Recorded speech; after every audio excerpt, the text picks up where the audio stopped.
Good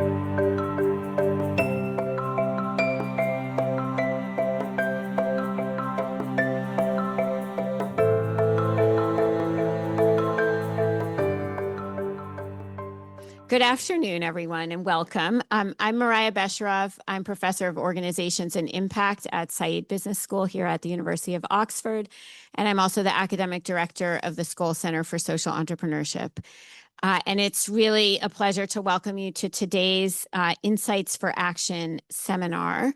The seminar series as a whole focuses on how researchers and practitioners across the University of Oxford and beyond are using research insights for action to drive social change. And today we are focusing on a new report, I would say a very exciting report, equations and all, on impact finance. And it's called Reevaluating Investment Risk and Return, an Outcome-Based Approach to Net Present Value Models and Discount Rates. And so we're going to talk about the core ideas in the report. We're going to talk about why it's needed and how it can be used in practice. And we have a bunch of wonderful folks here to do that with us. I'll just introduce them briefly, and then we'll get into the conversation. So first, we have the three co-authors of the report. Alex Nicholls, who is professor of social entrepreneurship at Said Business School here at Oxford. Alex is also a governing body fellow at Harris Manchester College at the university, and he is the co-founder of the center, the Skoll Centre for Social Entrepreneurship, and has really built the field. And I have the pleasure of following on that legacy as I lead it in this current incarnation. But Alex was really at the origins of the center, of its funding, of the whole idea of what we could be doing here at Oxford to help build the field of social entrepreneurship. And so it's really a pleasure to have you here with us today and talking about this topic, which is, I think, quite an evolution from where you started in studying social entrepreneurship, but a natural step, and one that also for us as a center has been a natural step as we continue to work with social entrepreneurs doing the work on the ground, but also increasingly work with those who are funding and supporting social entrepreneurs in the ecosystem. And the understanding impact finance is a big part of that. Alex is joined by two other co-authors, Christian Jewell. Christian is managing director at Aptimus, where he's also on the investment committee and head of sustainability and impact strategy, Aptimus Capital Partners. And he's got nearly 2 decades of experience in financial markets, including extensive experience across a range of sub areas within that, which I hope we'll hear a little bit about. And then we also have Anna Wozniak. Anna is the founder of Dime Consulting Group, which works with multi-generational asset managers on building long-term value. And Anna is also very much an advocate for causes related to how we might devote our impact capital around refugee rights and diversity in impact and investment finance. So welcome to all of you, the co-authors of the report. And I also want to introduce our two speakers who will reflect on and speak about how the ideas and the framework in the report can be used in practice. So we have Michele Giddens, who is a co-founder of Bridges Fund Management. And Bridges works, as you'll probably hear as we get into the conversation, in private markets investing around really investing for the transition to a more inclusive and sustainable economy for all.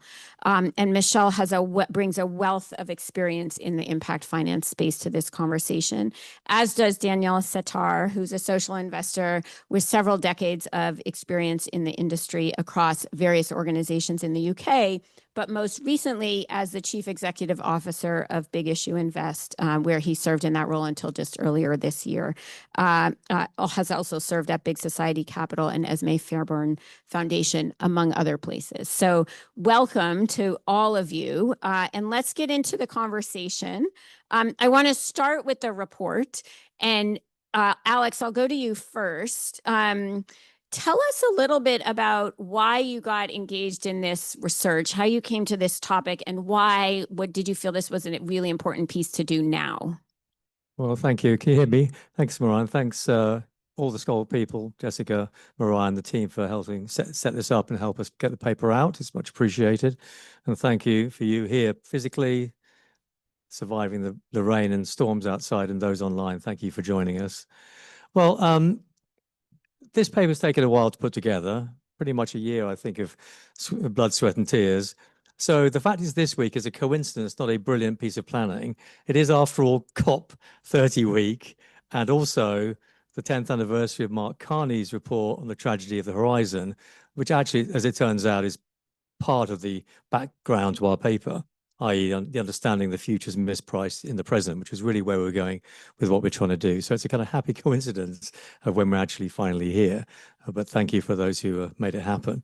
The inception of this really was a piece of work I did in 2015, which was a chapter in a book on social finance around impact risk. So measures from finance about how we think about the likelihood and probability of an outcome happening. And I loved this chapter, and it went absolutely nowhere. But I persisted in teaching it in exec ed classes. And a few years later, Christian was in a class, and we got talking about this idea of impact risk. And we both realized that it was really problematic in the way that investments were assessed over the long term, particularly in terms of climate and SDG investment. So there was a failure in allocating capital in these areas. It was obvious to us. And so we began talking about that, and that became the inception of this work when we brought in Anna as well. So the problem we're solving for is that short-termism. And what Carney was saying, if you know his paper for the Bank of England, the subsequent critique that our friends at Carbon Tracker put out recently, is that this is a failure of governance and government. And the COP discussion around policy and transnational cooperation is clearly crucial, but we didn't want to go there. We thought the problem here was actually just how investments are valued, so much more granular, and getting into, therefore, the issue about discounting over time. So that really became our conversation that led to this paper, and Christian and Anna will talk about the nuts and bolts of that. So the real epiphany is, why is there a market failure in the allocation of capital to long-term value creation and also pricing long-term value destruction in the climate situation we're in? So that was really the inception. Okay, thank you. So you kind of zoomed in on, I mean, there's lots of pieces of the issue, like the broader issue that you're trying to tackle, but you've zoomed in on sort of how are we doing valuation, basically. And so at the core of that is this model, the ONPV, or outcomes-based net present value model, which is or sort of an adaptation of what has become very much the dominant model in valuation, NPV, based on discounted cash flows. So Christian, tell us about the sort of inception and the motivation for focusing here and for what you're trying to do with the ONPV or in the ONPV model. What are the problems that you're trying to address, and how are you proposing to do that with this model? Yeah, sure. Before I do that, is everyone familiar with the concept of time value of money? A lot of nodding heads. Just very briefly, just to make sure that everyone's on the same page. Here we're really distinguishing between the concept of present value, i.e. £100 in my pocket today, versus future value at some stage in the future. And that might be 5 years forecasted into the future, it might be 100 years forecasted in the future. But we need to do an adjustment to take future value back to present value. As you say, there are multiple models that do this. This is a fundamental principle within finance. One of them is the net present value model, which we wanted to focus on because it's very binary in terms of value destruction as a negative number or value creation as a positive number. And as Alex mentioned, when we first started talking about this, as you forecast out into the future, the further you forecast, the more heavily that value is discounted, such that you eventually trend to zero. And our view was, well, what's happening with compounding value investments, multiplicative value over time? And we started unpacking examples around things like early stage education or vaccinations, or obviously climate change and mitigation investment around infrastructure. And therefore, we kind of went down the rabbit hole around, okay, well, why isn't this being valued? And why is there such a disconnect between future valuation and future value and how it's brought back to present value? And this inherent embedded short-term bias that we have in valuation models. So after a lot of reading and kind of discussion and debate, we managed to focus on 3 main limitations that we focus on and we unpack in the paper. The first one is the concept of a static discount rate. So when we discount future value back to present value, that is a static number that is done at the moment in time of the investment analysis. And this leads to various problems. The first I mentioned, right, this concept of compounding value, which is simply just not accounted for. Everything is exponentially discounted towards zero. The second one is economic uncertainty, and that can take multiple forms. It can be investment uncertainty, it can be underlying growth uncertainty. When you look at investment valuation models, it's not only the discount rate, but it's also the growth rate of the underlying economy that is taken into consideration, as many of you will know. And that tends to be a static number. It's a very subjective number, and you might just use off the back of the envelope 2% constant growth rate. And we just felt that was wrong, especially in light of some of the analysis that has come out around potential damages, annual damages, and estimations of those, which are quite frankly very scary. The second one that we want to take into consideration is this concept of economic uncertainty, not economic uncertainty. The second limitation is this concept of pluralistic discounting. So when we discount capital over time, we'll look at this on a singular basis, focusing on financial capital, ignoring the fact that goods and services over any kind of product, whether it's making a jumper or building a car, this is informed with multiple forms of capital, different structures, different characteristics, whether that is growth rates, replenishment rates, depreciation rates, and we overlook that and we discount everything on a financial capital basis. And we felt that was also wrong. And the third is this concept of intertemporal myopia, or as we discussed, short-termism. And so we wanted to address those 3 points and unpack those. And so the outcomes-based net present value model is really just the concept of doing the opposite.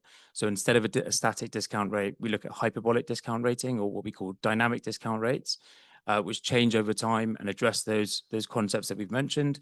We look at pluralistic capital forms. So we focus on, in the paper, we look at natural capital, human capital, social capital, and built capital, which is a proxy or synonymous to financial capital. And the third one is really a result of adjusting those two, and is the concept of trying to build more intertemporal, equitable models that account for that in the future. Okay, thank you. I'm going to ask a follow-up question before we go to Anna, which is, so can you give us an example of like how, just at the conceptual level, like how taking those things into account and addressing, the sort of multiple forms of capital, like trying to be dynamic rather than static, can help us think differently about something such that it would be valued differently through this approach? Yeah, so I think the obvious one from a capital perspective is natural capital, and understanding that we might look at biodiversity or ecosystems or natural capital bases as constant and replenishing, or we might look at them as finite, and those are completely different things. So if we look at, for example, infrastructure models, they might use sunlight as a load factor going into a financial model, and it's taken into consideration, but that's a constant that is replenished daily, and there's no kind of finite amount to that. But if we look at ecosystems or biodiversity, that might be valued completely differently, and therefore we need to take that into consideration when we discount it and ensure that that's the case, because on a long-term basis that simply won't be around forever. And everything within our model is discounted using something called an outcomes-based discount rate, which is not only non-static, it's not only a dynamic number that changes, but it also aims to capture multiple capital contributions for an underlying investment. Okay, thank you. That's really helpful. So Anna, one of the things, and I think it comes out of, everything that Christian was talking about, one of the core things in the report is this notion of multivocality. And multivocality certainly has a long history in organization studies, and is sort of a very powerful concept in thinking about how individuals as leaders and how organizations as sort of collective entities position themselves vis-a-vis external stakeholders and can speak with different voices, right, depending on the audience, but also how organizations themselves are, of course, inherently collectives that are multivocal internally. Tell us about how you're bringing this concept into the impact finance space, and in particular, the role it plays in your thinking and in sort of developing the model in the report. Yeah, absolutely. So actually, the multivocal piece came a lot from social anthropology as well. So looking at how social anthropologists look at distant past. So if you look at kind of distant past beyond history, you can get to the point where there's multiple different interpretations of the past. Now, the same thing applies to sort of what we argue sort of distant future, that you have to think about multiple different interpretations of the future. And investment finance has this really interesting and peculiar role because it gets to actually put the resources and build the future. So multivocality for me was interesting from that perspective. But what it means essentially in our paper, in the context of our paper, is drawing, as you said, on multiple voices, multiple data sources, and viewpoints to understand the system more accurately. So if I can present Exhibit A. So the idea here is that more perspectives can reduce blind spots and reveal a clearer picture of long-term risk, return, and value than traditional narrow financial models. So cash exists in a context, essentially. And so each observer here sees true but partial version of reality. And together, their views create a fuller, more reliable understanding. And so what we mean by multivocality in a sort of nutshell is this notion of strengthening decision-making when uncertainty is high, when we go far, far, far into the future in terms of multi-generations and these types of multi-generational investments, uncertainty is extremely high. So as you said, organizations practically already do this when you have investment committees, governance boards, multidisciplinary teams. The whole idea is we need to get multiple different voices, multiple different perspectives to understand the whole picture. Both of these are kind of true, but they're different perspectives. And so, yeah, why does this matter for long-term investments? This matters, we think, because conventional models can often undervalue these kind of long-term risks, like climate risks, and outcomes, and over-focus on short-term signals. And so I've got one more point with multivocality is Exhibit B. And this is what we refer in the paper, not this cartoon, but in general, what we refer in the paper as bounded rationality.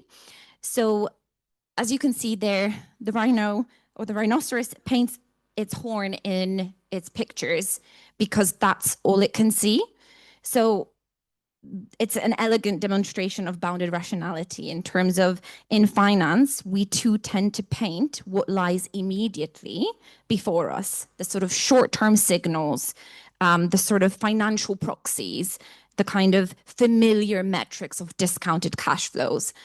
And so a multivocal approach, even though it's more complicated in terms of how we do this, it aims to counteract these constraints by broadening the analytical field, enabling more systemic, context-sensitive interpretations of value and risk.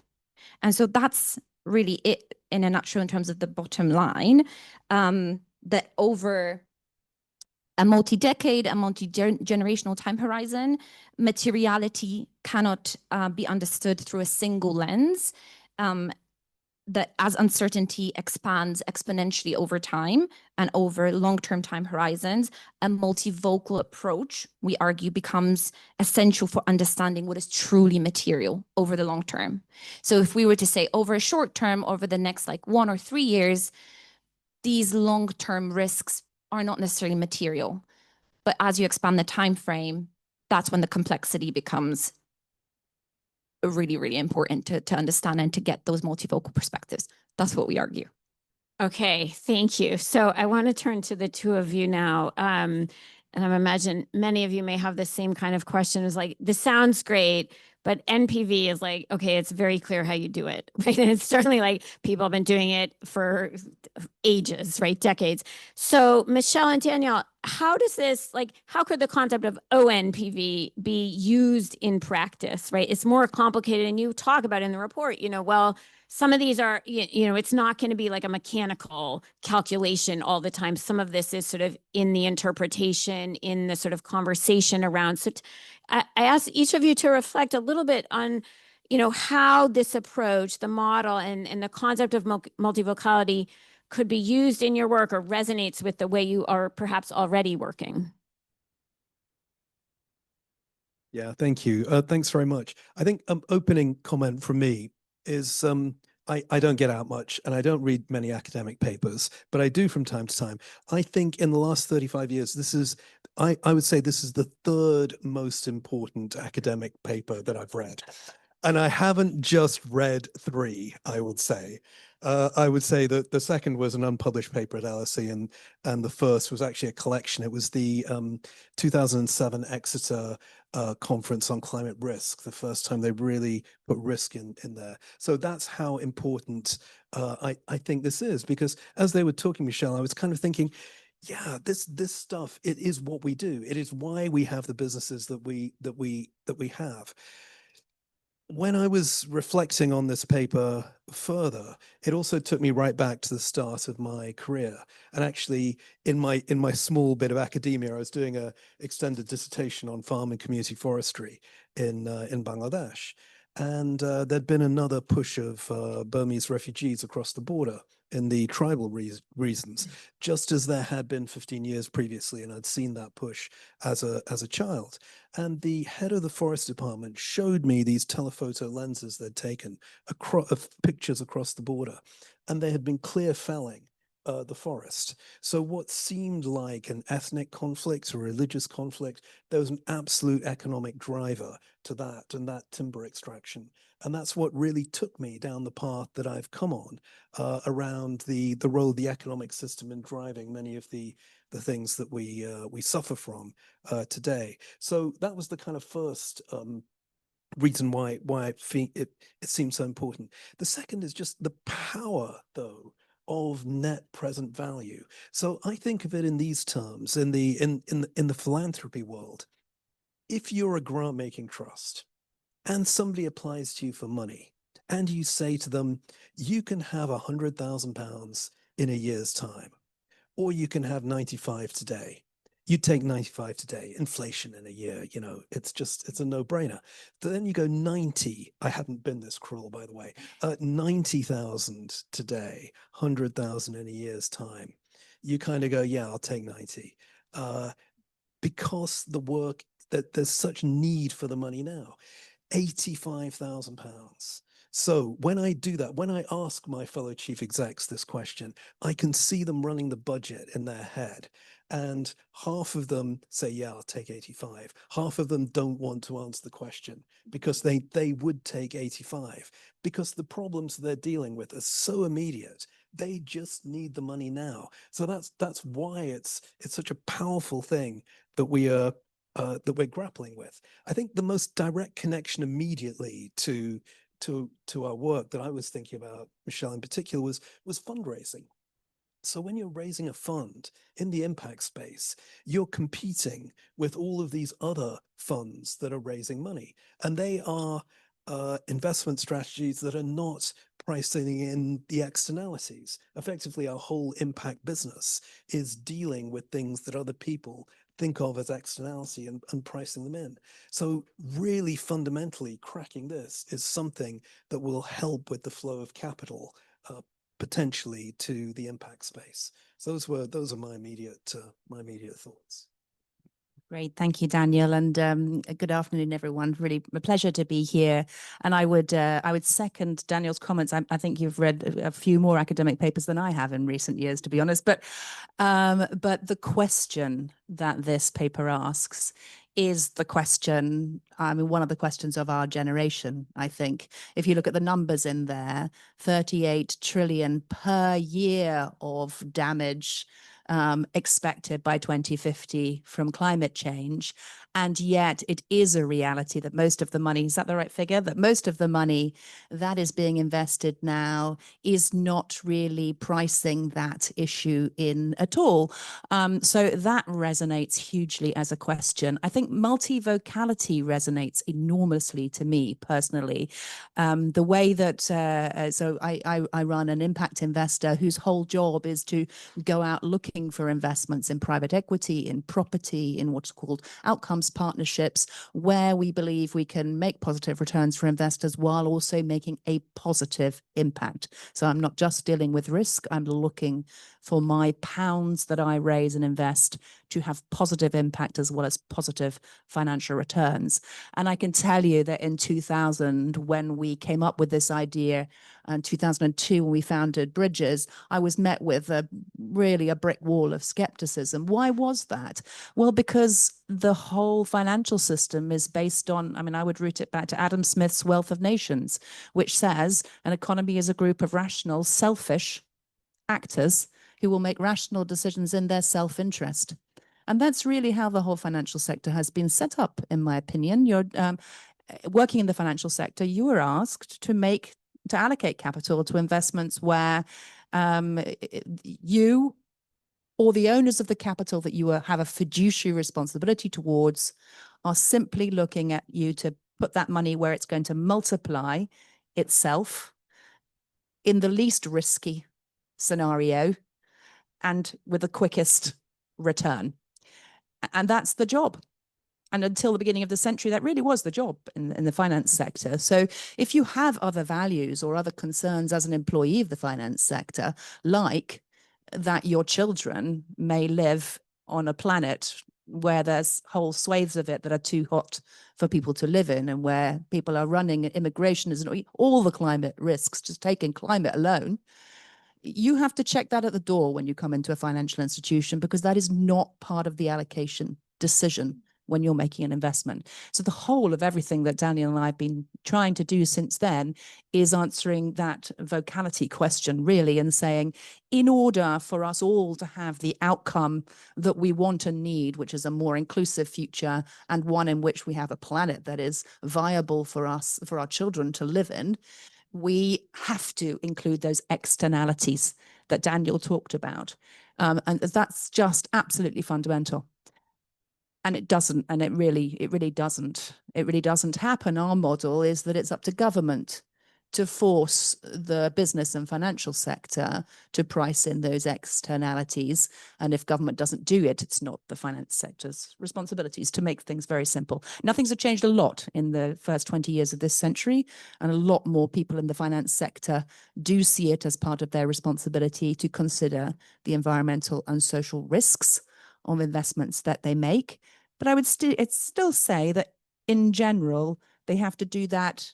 They feel they do that only if it is financially relevant. So this paper then, coming down to its 3 key points, intergenerational inequity is built into our financial system through fiduciary responsibility. If I'm managing someone else's money, they are, unless I go and ask them, can I manage it for your children and not for you? I will be managing it for them on a risk-adjusted basis within their lifetime. That's a problem.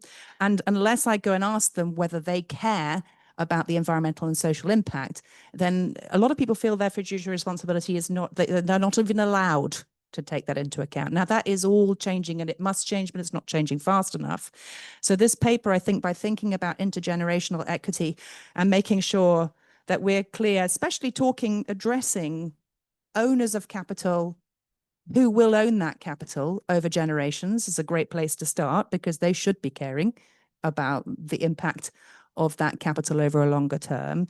Then this question of multivocality is completely central to everything we've been doing, where we try to measure the impact of everything that we invest in. And if it's not good enough, we won't make the investment. And we would have every investor be required to do that. I think it might need to be required, by the way, but rather than just expecting them to do it voluntarily, required, or at least guided that it's considered important. And then this discounted piece, that's where we've been having a lot of debates about this question of different discounts. And I think there's a danger of muddling things up a little bit there. I'd love to debate with the authors of the report, because there's when you talk about education, you're talking about whether we should be using a discount rate for the educational outcomes, which actually multiply and accelerate. Well, maybe, but you're applying the discount rate to the financial flow of financial capital. So can you just maybe, I think it would be useful to pull out, let's say that we're investing in education, which we do. would you apply different discount rates to the actual financial returns from the impact returns? Would they be the same? How would you incorporate the different elements of return that I think that you're looking to have counted? If I'm allowed to ask a Oh, question, please. am No, I? this is great. Yes. You Sorry. did. They're going to answer. Sorry, I should have They may asked you not. first. I think the first thing is just you have to address the numerator and the denominator in that discussion, and look beyond immediate cash flows on the underlying investment and the additional value that is created is beyond that. Now, historically, this as we were discussing, this kind of concept of externalities, it was beyond comprehension 100 years ago when a lot of these terms were incepted. But now our understanding of causality, attribution, finance, and economics has advanced significantly, as has the quantification of social and environmental impact. So I think when we look at OMPV, we look at the present value of cash flows or financial value, as well as non-financial value, and we explicitly separate those two. The second one is on the denominator effect, and there we look at this idea of, well, what is my social capital contribution to an education investment, which is significantly higher as opposed to, let's say, a renewable investment, which might be more natural capital focused. Obviously, there's financial capital built in there, but the idea is that for us is to have a kind of blended discount rate that takes into consideration multiple capital forms, if that makes sense. You look like you have a response. No, we might. I mean, we might So you start get- dancing you on get the really head into the of weeds, in maybe. here. But so just to be clear, so you're saying that if you might discount the financial returns with a different discount rate from the educational outcome returns. And the fundamental problem we have now is that the investor isn't even asked to measure or to incorporate the educational outcomes in their decision. They're just asked to look at the financial. And secondly, that they should be discounted at different rates. Would that be fair? Well, we aggregate the non-financial and the financial on the numerator part, and then the outcomes-based discount rate is a weighted, so they're all discounted with the same weighted average discount rate, if that makes sense. Got it. But I guess the point is really looking at value in a much more holistic basis, right? I think we talk about in the paper, the World Bank did a study whereby women who do not have at least 12 years of education can cost, or there's an implicit cost of $15 to $30 trillion over their lifetime globally. But this just shows like that number is not quantifiable. It's maybe as a cost benefit as opposed to a cash flow analysis. But these kind of things have to be taken into consideration, as well as social cohesion, increased economic output, unit labor productivity, GDP growth, etc. Alex, did you want to come in on this? Well, only yes. So to Michelle's point, and we need to think about who cares about this. And there'll clearly be some asset owners and asset managers who don't care at all, and some who might care. So for us, the sweet spot is seeing those for whom this might be materially useful, at least as a heuristic model, not maybe a nuts and bolts model necessarily. That has to be tried, and we haven't had a chance to pilot it at all yet. So, for example, pension funds, actuaries, endowments, people have a long-term time horizon of their asset ownership, and performance may care about something that tries more, we hope, sophisticatedly to think about future value in this combined way with the monetization of impact included in it as a possible additional way of thinking about choices in investment. Because in the end, that was our starting point. Why is capital not flowing when on some level you can prove these are superior investments, even if only because they mitigate risk over time? And that's just not in the model normally. Or Bridges thinks carefully about these, of course they do. So that's kind of where it comes from. So for us, the elephant in the room is always the problem we have is, and we know this, so let's get it out there before somebody asks us this, is who benefits. So let's say you demonstrate this is a superior investment that does something called X plus 1 return combined. That's great. Who gets that plus 1? And the problem you have is unless there's an asset owner or manager who sees that as part of a portfolio value in something, they'll just say, well, if I can't get it as the owner, as the investment manager owner, I'm not interested.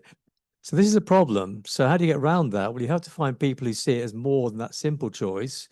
But also, we know blended capital models exist. You could have a fund where people have different return appetites for the overall blended impact, financial and social, environmental, maybe outcomes-based models where someone, government would pay for that, as it were, additional benefit that would go back to an investor. So there has to be ways of monetizing for the actual owners of capital that whatever additional, I guess it's some kind of alpha, maybe it's an alpha factor beyond the variation returns in the model. And we know that. So don't ask. We've thought about that. But that's the obvious question that comes, I think, partly to Michele's point. Yeah, and thank you, Alex, for raising this because it links to the sort of next segment we wanted to get into, which is who is this for, right? And then how can it be used for those people? But I mean, you've highlighted, right? It's not for everyone. I mean, we might like to think everyone would want it to be for them, but there are people who won't see the value of all of the various ways you're trying to sort of capture value beyond financial, right? The different forms of capital. But there are many asset owners who will, right? And you've touched on a few, but maybe just elaborate, who are you trying to reach? Any of you who are the co-authors, who are you really trying to reach with this report? And how can they use it? And this gets exactly back to your question. So as Alex mentioned, definitely pension funds. So we were looking at the temporal aspect in terms of who takes those type of multi-generational time frame, like who's got that liability in terms of paying out the capital in 20, 30, 40, 50 years time. And so we sort of, part of the reason we thought about this sort of valuation methodology and kind of evolving the methodology and to include this part on top of the traditional one was just this idea that these valuation inscriptions and equations and algorithms, they have to evolve with the times as well. And those kind of pension funds, insurance funds, sovereign wealth funds, essentially capital owners that want to build multi-generational wealth, but also value, want to build durability, want to actually better understand risk and mitigate it. That's who it's for. So that's where we would love to pilot it with said actors to actually see, does this work? Is there something missing? How does this actually play out in the wash type of thing? But yeah, it's really about it's not going to be your VC people. It's not going to be anyone who's looking at a short term because it just doesn't work. It has to be on a long-term basis, at least at this iteration. Yes. My perspective. Absolutely. And I don't know if this has come up in any of the conversations yet, but we have a community and a group and an initiative within the Skoll Centre that works with families. And it builds on an initiative we had at the school on family business and multi-generational family business, but now working on the sort of wealth side with family offices. It's exactly the audience that would be ripe for this report. So as we think, sorry, can I say one quick thing? So if you read the paper, it's about 40 pages long. The original one was about 90. One of the things we took out was our attempt at an implementation plan. So we did try and think this through a kind of classic kind of consultancy style, multi-stages to implement it.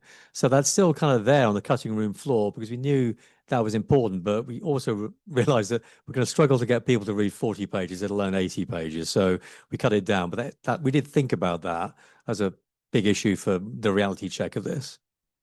Absolutely. And there may be opportunities to sort of test drive that with some of our community members.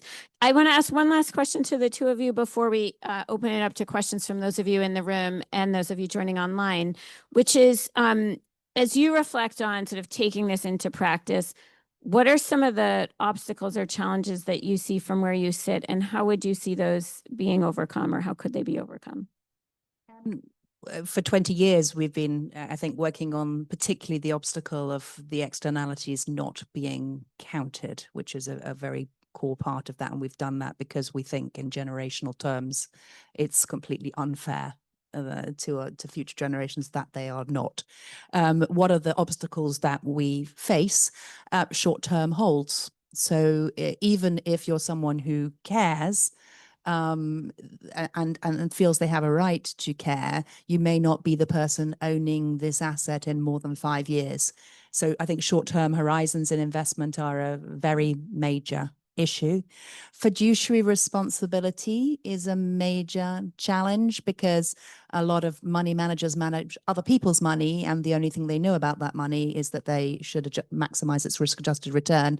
And I think there's been lots of great work recently among wealth managers actually asking their wealthy clients what their values and what their priorities are, and putting that into their decision making in terms of allocations. Really, really great.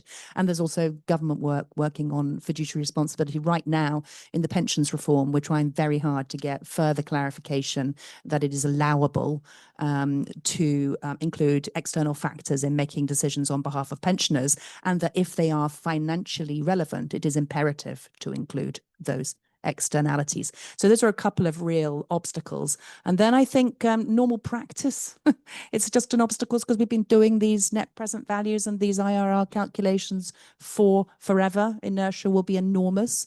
And brain capacity to deal with it will be a challenge, which is why I think, and I've said to Alex when we first talked about this, going into a big long hold insurance company, somewhere like that, where they've got a bunch of actuaries that are worrying to death about the risks of their assets in terms of climate, just pure financial risk, would be a great place to go and actually look at allocation choices and try to look at them in that way, because you would need both that long-term view, a sense of care, and the intellectual and data capabilities to do something which is much more complicated than we're currently doing.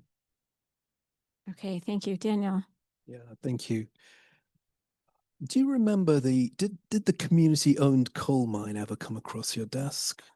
Did that? No, this was one which it was a great project, I have to say. There were these engineers who'd figured out British coal. They want really big mines because you invest in the equipment. It's a huge project to do, but they knew all around the country there were these scattered pockets of very high grade coal quite close to the surface. So I think it was about 8 million tons, and there was a coal mine going bust just next door to this site. So they could get second-hand equipment. They had a skilled labor force on the doorstep, and they were going to do this scheme where I think 50% of the profits would come back to the community. And of course, the community were really behind it. So as social investors, we got approached for this community-owned coal mine. And I have to say, some people in our sector who came from very large financial institutions that are heavily involved in financing coal really quite liked this project. But the killer for me was, well, that it was pretty obvious, but if you went onto the Treasury's website and you looked at their social cost of carbon matrix, and you took a kind of medium-term figure and you put that social cost of carbon into some very simple math, the damage caused didn't exceed the profitability from that coal mine. It exceeded the revenue from the coal mine. So why I'm telling this nice little story, other than it's a nice little story, is that it shows that it's possible. These things that 20 or 30 years ago, we've been thinking, we're never going to get something like the Treasury thinking about the cost of carbon, and it actually happens. So I think there's a sign of hope there, is the first bit. I think the second bit is then the hammer and the nail problem. I've been very fortunate in my career to have worked for a series of extremely strong-minded women chief execs who I've learned a lot from. Dawn Ostwick was one of them. And she said, the language of finance is so powerful. And arguing against that when you go, the model clearly shows this doesn't work, and you know what can you say? It's such a powerful statement when you're arguing for the things we're arguing for. But I think when Michele was saying there were things historically about going, well, it's the role of government to regulate, I think there is a bit there. We were just saying, well, what do we need? Actually, a decent carbon tax. There are things that can be done around the financial sector that make all of this stuff happen in other places and other ways. And the other one that kind of, and maybe some bright academic might take this up and run with it, I have also wondered about the concept of limited liability. So I was trying to do a transaction in Germany. Fantastic. It was Florian Eber and the guys at Ananda Ventures. Johannes Weber. Oh, he seduced our investment committee, I have to say. I thought we're never going to do it. He came in, he presented, he had a little leather jacket on and these tight jeans, and everybody swooned, and we gave them the money. Really, really kind of interesting organization, cross-border stuff. But why it was so difficult to do that investment in Germany, I was struggling, and DLA Piper were doing the legals, and they said, well, look, the Germans just could not get comfortable with the concept of limited liability. They thought it was immoral until about 1900. So I have sometimes thought, should we just remove a tiny bit of limited liability from investment returns? How you would do that in such a fluid share ownership environment, I do not know, but a little bit that balances a financial signal. So all of those things tell me you've got to persevere and do this, because sometimes, like that community-owned coal mine, it kind of works. Okay, thank you. So let's open it up to questions from those of you in the room, and then we'll have Mena collecting questions from those of you online. Okay, Clint. Sure. Do you want to, I think so. Clint shared. So Clint is an exec in residence at the school, and also works with the UNDP, and is co-leading a module for both our MBA and our exec MBA programs in the course that we call Go-To, which is the Global Opportunities and Threats Oxford course, which has been one of our flagship courses for a number of years now at the school. And the theme is that Clint is working on with the students is about how do we build resilience in the global south, and the role of sort of impact finance in that process. And what you've urged us to think about is sort of the power of the market rate, right? And what's not priced in, and how do we shift that? And that encouragement to all of you here on the panel in the room is to bring your brain power and your effort to that endeavor and join him. Okay. Can I just name check Juliana Reinecker that you're working with? I mean, some of her work is exactly about intergenerational inequity in the climate space and sustainability space. So it's exactly, if we didn't kind of steal her idea because it's in the broad literature, but like name check her as part of that inspiration for me. Yeah, and I was just going to add that, I mean, the paper brings this out. In fact, this is the intergeographic inequity of what's happened with industrialization, and just the climate impacts of industrialization, which people didn't even realize at the beginning, of course, that they were causing. The fact that those were not incorporated in business and financial decisions have resulted in enormous amounts of money needing to be spent in emerging markets. And we come back to that problem that the people who caused that are not the people who will pay. And that's where governments come in to some extent, because the people who will pay, well, it will be us through a lot of government capital as well as private capital. But that difference between who causes and who pays is one of the fundamental challenges. And we've got to overcome it, because otherwise we will end up with the wrong outcomes in geographies, the wrong outcomes intergenerationally, and a really difficult time for our own kids. Indeed. Yes. Thank you. And that's a good segue into what I wanted to ask. So Anna, Alex, Christian, thank you for this wonderful paper. I'm a practitioner. My name is Michael. I work for an organization called Wineskin's Impact Finance. And something I read throughout the paper that was present 50 times is the term systems. And I couldn't help but think that private capital providers, and here's provocative statement number one, aren't in the business of systemic investing. They're in the business of point source investing, right? So they invest into companies, they're portfolios of companies, but they're not delivering systems change. And what we need is systems change. You speak about it right the way through the paper.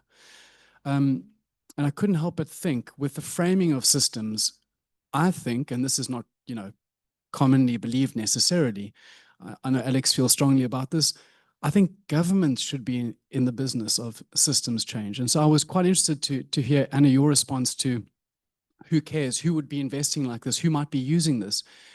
Governments are allocating significant capital every year into systems change, really. And I think there's a fantastic opportunity to merge this academic thinking with another stream of academic thinking at the moment, which is systemic investing, which is Transcap initiatives work, thinking about financial backbones, which is a new way of investing, which is a new paradigm of investing, not into companies, into stocks, etc.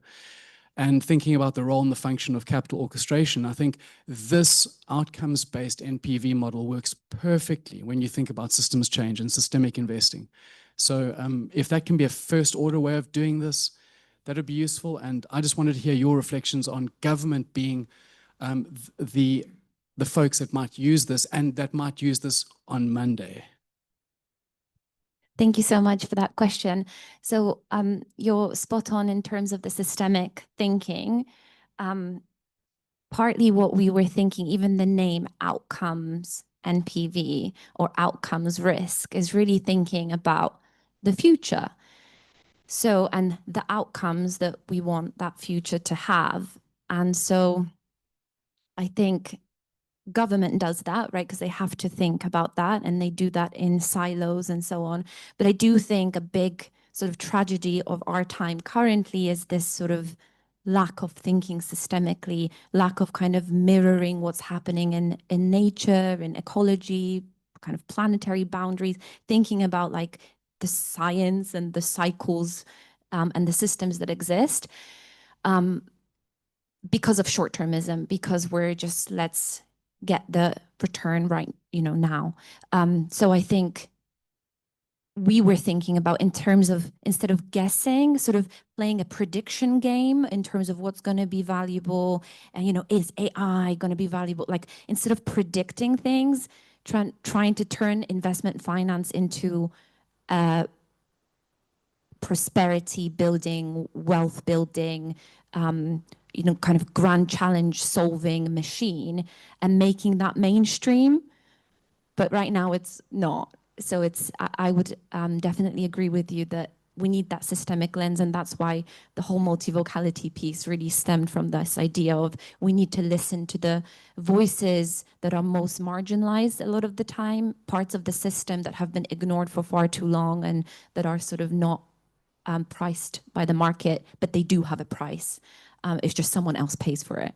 And so we just think it's, yeah. Yeah, quick thing from me. I think the point about the market rate and what the market rate is and should be is there's a whole point in that one. But on system change, and it does pop up in the at the investment committee that yes, it's this individual investment that's doing its thing, but does it have a systemic impact? I was just doing a quick lookup. So I worked for Big Issue Invest, which was set up by the Big Issue, the founder of the Big Issue, well, Gordon Roddick and John Bird, who's now Lord Bird. It got after 7 years at the Big Issue, I could no longer tell the difference between John Bird's storytelling when it was a real story of something that actually happened and something that he had made up to tell a really good story. I was just completely taken in every single time. But one of his big campaigns in the House of Lords, because Lord Bird, a people's peer in the House of Lords, is for a Ministry of Poverty Prevention. So John claims that 40% of government spending is effectively ameliorating the effects of poverty. He has his kind of prevention emergency model, and prevention is a really key bit of it because he's going, it's insane. And it's like the echo of those early days. I think when we saw the social finance people come into this space and they wandered into what we're doing, they're going, so tell me again that it costs 30 grand to house a prisoner every year and 60% of them reoffend, and the sense of this enormous pool of savings to be had. I mean, Bridges have done extremely well in the outcomes investment funds that you've run in trying to capture some of those savings back.